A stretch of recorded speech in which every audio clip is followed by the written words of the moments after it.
It's been a little while since I've talked about Candace Owens, okay? And the reason for that is because the last time I discussed her in any serious capacity was basically me going over an article that essentially gathered all of the receipts to prove Candace Owens is definitively, without even a shred of doubt, a grifter and a con artist. She doesn't believe any of the things she claims to believe. Frankly, I don't know if she believes in anything. She follows the money through and through, and is just milking her audience and everybody who believes that she actually cares about them, or what they believe in, for every single penny she can possibly get. And the evidence for this was astonishingly strong. That was a while ago, though. And as you can imagine, more has bubbled to the surface. Updates, one might say. Especially considering what has happened recently with Kanye West. So with that said, we're going to be going over a recent article by Daily News for about some stuff that we'll see, that you'll find out in a moment, that Candace Owens said. And then we'll be going to News 1, which went over and updated their original article that I covered back in the day, every receipt proving Candace Owens is a con artist who is following the money.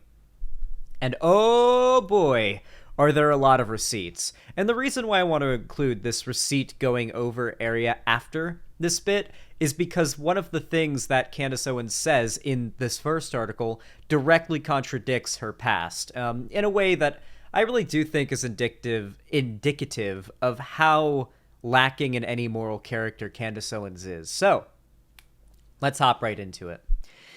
Candace Owens calls for discrimination against trans, non-binary people. Society would be safer if we discriminated more, she said. Candace Owens said that she definitely discriminates against certain people and suggested society would be safer, quote-unquote, if more people did the same. On Monday, the right-wing commentator began her podcast defending her right to discriminate against transgender and non-binary people. Quote-unquote, I discriminate. I feel like I want to get this off my chest, the Daily Wire host said at the start of episode 58 of the Candace Owens podcast. I'm already feeling lighter, she added after her initial statement. Owens went on to blame the left for turning terms such as discrimination into a dirty word, which is something she wholeheartedly disagrees with. Wow, how brave. So, you'll notice, by the way, that the right for a while now will essentially flock to any media figure on the right who is black. Like, I don't know what to compare it to. Like, if you tamed a bunch of wolves in Minecraft, like 50 wolves, and then you punched your friend in game, and then all the wolves started like going after your friend. Like, that is the level of swarming that conservatives will go to, because there's a very strong desire by a lot of people on the right to prove they're definitely 100% certainly not racist. Just totally 100% certainly 100 totally percent not racist. Absolutely not racist. Of course. They have a very strong desire to prove this, because their actions don't really their actions aren't really what one would consider anti-racist. You know, not exactly anti-racist. So they kind of have to virtue signal. They have to virtue signal to the broader public, liberal media, and everybody who could be watching or listening that maybe sees obvious racism and goes, nah, I'm not on board with this whole thing. You have to pretend. You gotta allow a few useful people onto the party of the right, even though the goal of the party of the right is to take that group of people's rights away. Candace Owens, for a long time, was obviously one of these figures, and she kind of had to ride a very thin line, right? But much less of a thin line than white conservatives. How many times have you seen Candace Owens say something that if a white conservative said it, it'd be maybe not over, but the mask would be gone. I think the Hitler quote, like the Hitler was fine until he started to leave Germany, I think that probably would have fucked anybody other than a black woman over as far as like a political career goes. And you know that let's be completely real here. Let's not pretend that there isn't biases in favor of people who are not white to kind of shield from accusations of bigotry, even if the accusation of bigotry is towards a group that person is not a part of, right? And that is what's happening here. And also what has happened with a good friend of Candace Owens, Kanye West. I actually do think this mask removing here may kind of be not so much a response, but almost a signaling, the same as we've seen with many other conservatives, to Kanye. Kanye has just gone all out. Just, oh yeah, I love Hitler. Yeah, I love Hitler, right? And while he is getting a lot of shit, he's still Kanye. People are still defending him. It is still a controversial topic as to whether or not Kanye is problematic, I guess, or Kanye should be disavowed as a person. With that said, I think what this tells the right, and particularly Candace Owens, who is in a fairly similar situation to Kanye, inarguably, is, the line is even thicker than I thought. Anyway, I think Candace Owens has realized the line is a lot thicker for her to straddle than it is for your average white conservative, right? And I think that's what's happening here. That all cut out. I yelled, Yamaro, okay? I yelled, he made graduation Yamaro. Anyway, I think, because this is, like, pretty clearly just mask off. I don't know if she, like, continues to go, oh, I don't mean discriminate as in, like, oh, you shouldn't, you know, oh, I think that people of this race are bad. I just think that we should discriminate, like, you know, maybe it is okay to treat certain people a little bit differently. I don't know if she did that, but this feels pretty mask off. And considering this happened literally a week after Kanye went mask off and every other conservative has gone mask off, particularly on the trans issues and the idea that, like, there's a gay groomer panic, some of these conservatives saying it's the Jews pushing it, I feel like it's just more reverberation we've seen around the right from Kanye showing how mask off you can go and still not be 100% done, you know? Quite frankly, I think we need to discriminate, she said. I discriminate all the time, she continued, saying that she does so when hiring or befriending people.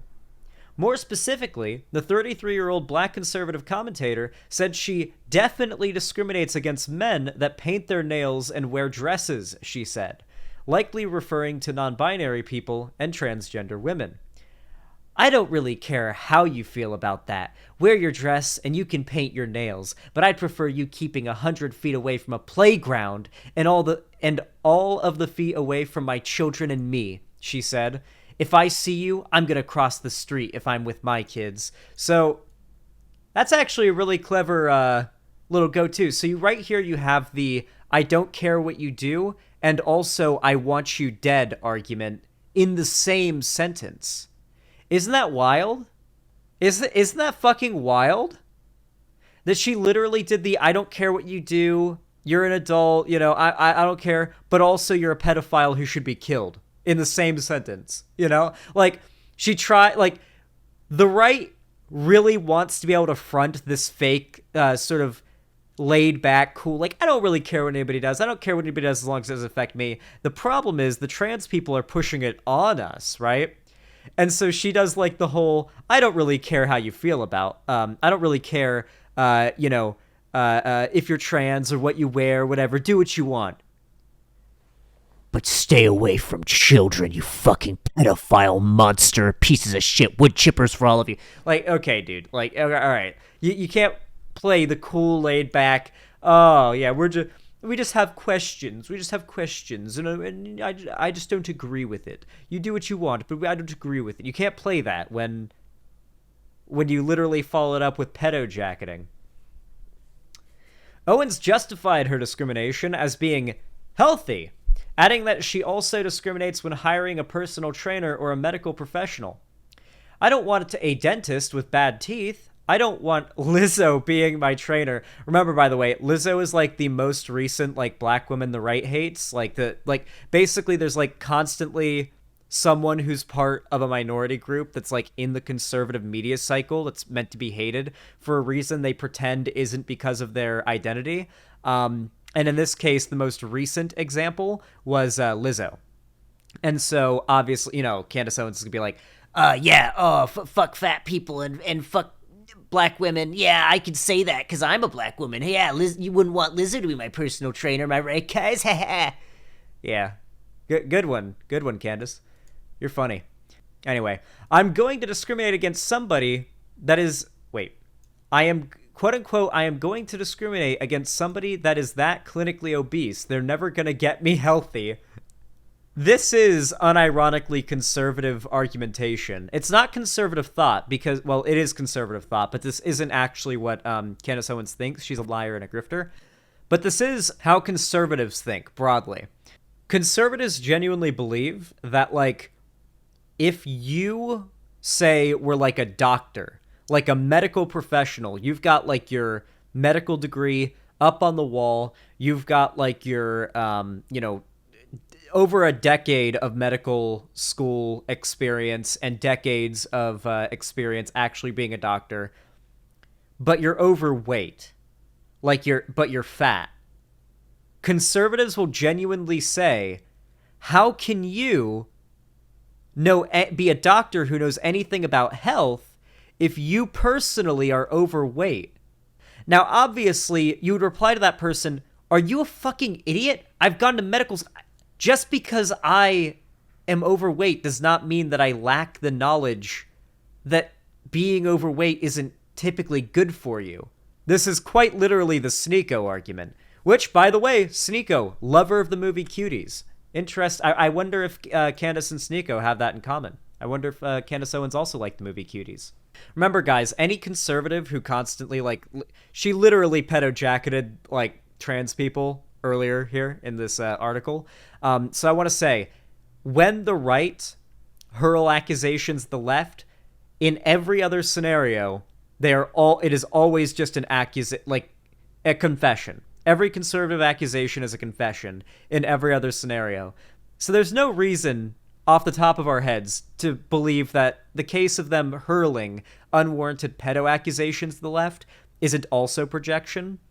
But they also tend to prove that belief correct over and over again, that, the right are, in fact, the ones projecting their pedophilic desires onto the left. In the case of Sneeko literally fucking defended the movie Cuties and had hundreds of thousands of subscribers, and, I unironically didn't hear about that until, the shoe drama. That's how I found out. Or not the shoe drama, no, because the critical drama. It came up during the shoe drama, but the, critical drama is how I found out, and that was recent. So, this shit, nobody complains when there are right-wing pedos. It's only when there's, a left-wing maybe pedo. It's rarely even an actual pedo. Usually it's oh, here's an image of, an 8-year-old sitting next to a drag queen in a library. Also, if you're wondering why the aspect ratio on this photo is so weird, it's because it's cropped, and the person who posted it cropped the rest of the image where you can obviously see all the parents sitting next to the kids, but it's not really convenient to push this whole groomer narrative if you can see in the photo the parents sitting in chairs also watching the story reading with the kids in the room. So they always just post the crop versions. That stuff happens just all the fucking time. They'll hyper focus on the supposed trans gay pedo thing, but most of the time it's not even that. It's just iffy at the most. Anyway, Candace Owens. She's defending discrimination here, saying discrimination is good. Very interesting. I personally find that very, very, very interesting. First, let's actually start with the discrimination-related receipts. God, it is a lot here. Here we go. So this is a little bit further down the list of receipts that Candace Owens is a grifter, but this one's the most relevant to this particular story. Lawsuit with the NAACP. What's this here? Candace Owens now calls the NAACP, quote-unquote, one of... Well, thank you for opening an ad. One of the worst groups for black people. Even though the organization helped her win a racial discrimination lawsuit in 2007. She accused some white boys of racially harassing and threatening to kill her. Owens claimed the boys were the son of then Stamford Mayor Dannel Malloy, Connecticut's former governor. Because of the NAACP, Owens' family received a settlement of $37,500 from Stamford Public Schools. Scott X. Esdale, the Connecticut NAACP president who helped Owens with her lawsuit, was shocked to hear she had become a conservative. Esdale told Mick, we're very saddened and disappointed in her. It seems to me that she is now trying to play a very different type of demographic. The people who knew her from before her grift switch were like, oh yeah, it looks like she's grifting. Yeah, like she's following the money, clearly. He also said, it's the same type of thing Clarence Thomas did. Thomas reaped all the benefits of affirmative action and then tried to roll over on it. It's that kind of mentality and disrespect. Damn. So that's pretty scathing. Candace Owens not only defends discrimination now, but has called the NAACP one of the worst groups and organizations ever for black people, despite the NAACP helping her win a discrimination lawsuit for $37,000 in 2007. My dad calls it the I got mine, so fuck you mindset. That is what it is. Your dad is a wise man. I was about to say exactly that. A lot of conservatives, all right, and listen, I'm going to get canceled for saying this because I'm a white boy, but it's 100% true, okay? It's 100% true. How many times have we covered a conservative channel run by a black guy on YouTube, and at some point, when discussing racial justice and race politics, the person in the video will say, I ended up fine. Look where I am. I worked hard. I did this. I did that. Look where I am now. I ended up okay. I overcame this. I overcame that. And look where I am now. So fucking often. No, we should not work as a society to improve the negative racial biases that affect POC in our society. Because look at me. I worked hard, became a cop, and overcame those biases, and now look at me. I got a big successful YouTube channel, and I'm conservative. Like that's the kind of thing that you'll see. It's like, oh, okay, so like I have data and studies and like the actual science to back my stuff up, but you're just like, well, look what I did. I managed it, so why can't everybody do what I did? It really is that exact same mindset. Ironically, they're the most likely to call you racist. Oh, 100%. 100%. Conservatives will no doubt try to clip many of the things that I said in this video if they find it out of context and try to get it to blow up on Twitter with some like fake concern troll attempt to try to claim, look at this white leftist trying to criticize conservative black people for not having the right opinions. So much for the tolerant left, huh? Only tolerant of non-white people if they agree with you, I see. Who's the real racist again? And they'll do like a little, a little DreamWorks face. Yeah. Listen, I've been in the political space for a good long while, okay? I know exactly how this shit works, all right? I know what's up. I know what's up. Anyway, if you enjoyed this video, you liked what I had to say, you had fun, maybe you laughed. Maybe you even laughed. Consider leaving a like on the video, the stream, the VOD, whatever it may be that you're watching. It helps out my channel a lot. It actually forces YouTube to push my content out to more people, which means more subscribers, more viewers, more people hanging out. It's a good time. I really appreciate it. It only takes half a second. Hit that thumbs up. Of course, if you want to see more from me online, you can also follow my social medias, which are all linked down below in the description, including my Instagram, Twitter, TikTok, fan Discord, and Patreon, as well as my merch store, which is also linked down below. So buy some Xander Hall merch for Christmas if that's something that interests you. And of course, don't forget, I also have a website, xanderhall.com/live. And if you want to support me financially, you can do so quite easily on there by donating, subscribing, or gifting a sub, or supporting me through YouTube, Twitch, Streamlabs, Stream Elements, or Patreon. All of those sources all really help, but no matter how you support me, thank you so much for watching, and have a good one.